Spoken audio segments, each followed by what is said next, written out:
Hi, I'm Johnny. This is Comics Altruism, and today I will be drawing the charity of the month for January.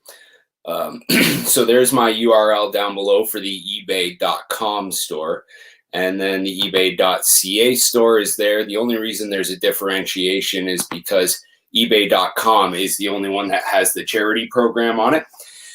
So we'll just get this out of the way right away, and we'll do the charity of the month drawing. So our nominees are Mark W. with The Inn, that's Oxford County's homeless shelter. We got Josh R. Comics and Gaming with London Women's Shelter. Take the Time Collectibles with Project Pinball. Farley's Nerd Cave with the Gary Sinise Foundation. Metarog with Little Pink Houses of Hope. Pages Films and Plastics with All Animal Rescue Limited. KW with The Gift of Baby Elena. Ruben Nieves with South Florida Multiple Sclerosis Charity. Comic Jabroni with Wounded Warrior Project. Mr. Miracle Comics with Calgary Wildlife Rehabilitation Society, and Crime Alley Comics with Shriners Hospital for Children. And for anybody who doesn't know about Crime Alley Comics, that used to be R. Wheatley0206, and he went with a slightly catchier name. So, as always, I'm just going to randomize this. Oh, but first, anybody who wants to nominate a charity, as always, leave it in the comment section below or Instagram message me. Anybody whose charity has already been drawn, feel free to send me another one because we don't have a lot of entries here, as you can see. So the more the merrier. All right, here we go with January's charity of the month. And it is Mr. Miracle Comics with Calgary Wildlife Rehabilitation Society. Now, the problem with that one is I'm fairly certain because it's a Canadian charity, it's not going to be on eBay's charity listing thing. So I might have to get a hold of him and see if there's another one that's international or US that does the same thing, and I doubt there will be. So chances are this ebay.ca is where you're going to find this stuff that's going up for sale. First 2 weeks, I'll be able to do that with no listing fees. I'll still have to pay the final value fees. But after that, I think this is the opportunity I'm going to take to go with a live auction closer to the end of the month. So weeks 3 and 4 will probably be combined into one at the very end of January.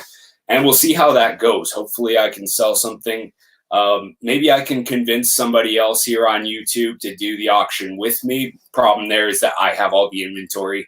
You might not. So I don't know. I'll figure that out a little bit later. So there we go. I'll get a hold of you, Mr. Miracle Comics. You probably won't be watching this. I know for sure you're not watching this right now. But anyway, I may as well show off what's going up week 1 in the eBay store.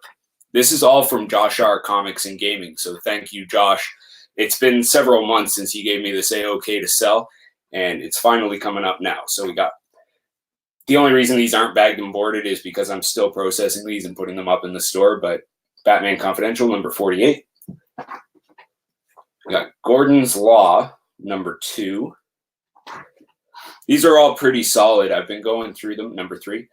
And most of them are, like the lowest one I found for grade is about an 8.0, but everything else is on average 9.4, 9.2, 9.0. Either way, high grade. Then we got Batman Gotham Knights, number 1 and number 2.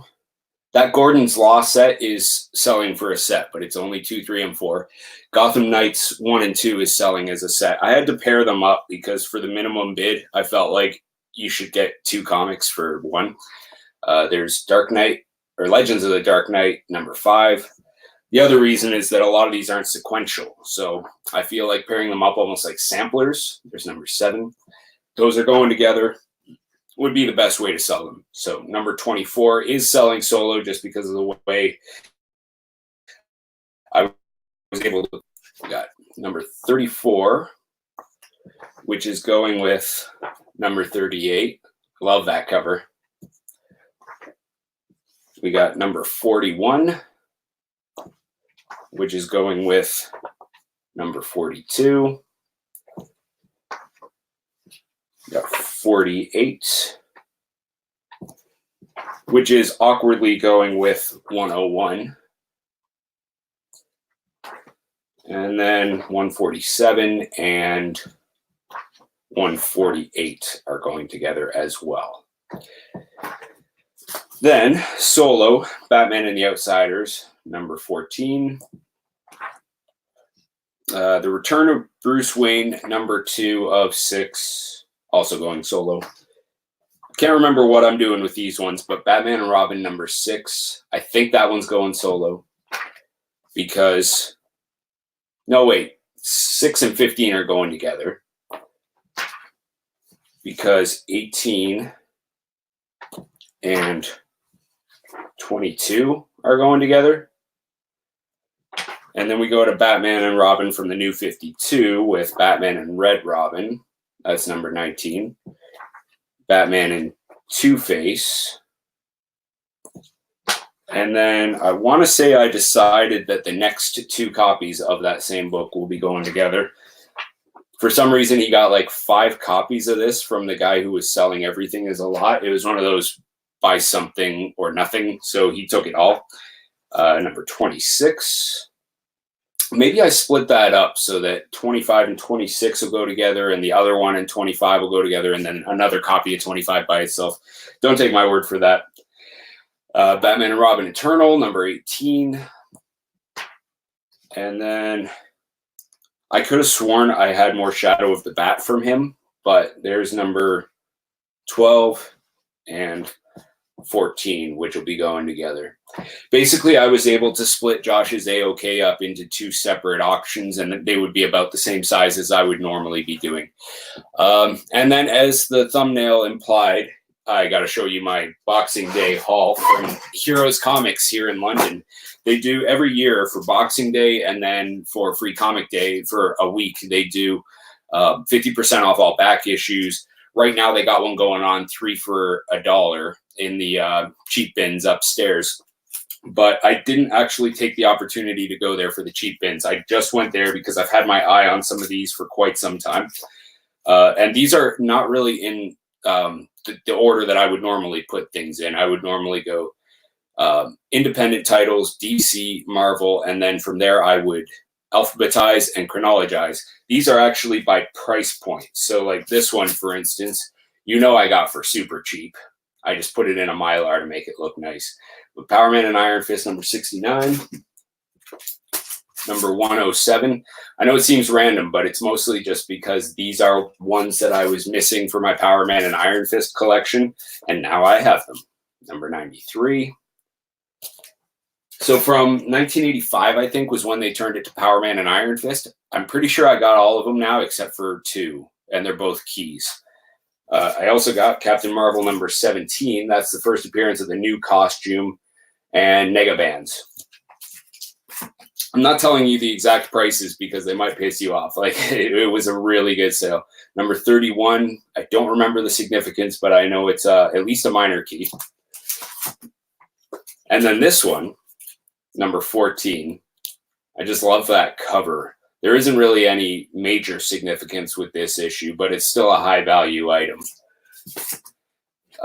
Yeah, this was one of the ones that I just had to get at 50% off. It's a mid-grade. There's a severe spine roll you can't see because of the way I have it presented here, but I'm going to have to press it, and that's the 4th appearance of Sabretooth.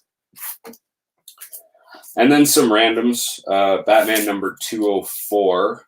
I just got because of the price point and because I gave away a couple of my Silver Age Batman to Kenny from Comic Head 84 because he won my contest. That's sort of like a cheap replacement. Number 17 of Tomb of Dracula. All I know is I was missing it. I think it was 19 is a blade key. 17 has no real significance, but it's still high value. And then I got Detective Comics number 12 that I picked up for the same reason as I just mentioned with the Batman. And these ones are nice. They're all mid-grade, but if I had paid regular price on these, well, let's just say I wouldn't have paid regular price. Avengers number 38.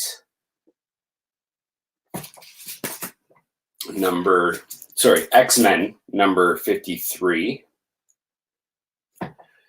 And then this one's kind of the cream of the crop. It's probably only like a 4.0, but X-Men number 22. That's the first and probably last issue of X-Men below the number 30 that I'll ever be getting. But yeah, wicked good deal on that. And then I took advantage of, they have a set of bins where you buy 5, or you buy them for $5 a piece, or you buy 5 for 20, so you get one free. I just picked up a bunch more Batman stuff. So here's Batman number 277. And again, no real rhyme or reason. I just saw them and grabbed them. Batman Adventures number 1. So that's all right for the deal I got. There isn't anything wrong with that. I took it out and everything. They had like 5 to 10 copies of this. They had a lot of them. Different cover too, but I had to pick that one up. The movie adaptation. And then Brave and the Bold, number 197. Oh, and this one too. It's really low grade, but I bought it as a reader. Detective number 500. And then recently, I received in the mail some super cheap slabs. And the funny thing about this was that I was actually offered them at a cheaper price than they were listed because I had them on my watch list.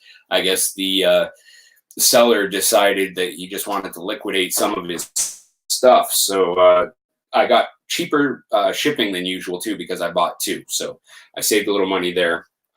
9.4 on Bloodshot number 6. That's the first appearance of Ninjak. So I'm thinking that might end up going up in my store depending on how the Bloodshot movie goes and whether or not Ninjak makes an appearance. I think this was it's Colin King's first appearance. So I don't think he's Ninjak in this issue. Not that it matters because it's in a slab, so you can't read it anyway. But either way, that might be going up for sale. And then this one, which I was super jazzed. Not going to tell you the price once again, but Ms. Marvel number 1. 5.5. I was talking with your comic book fangirl that I might sell my raw copy, which is only at like a 3.5, 4.5 after a press tops.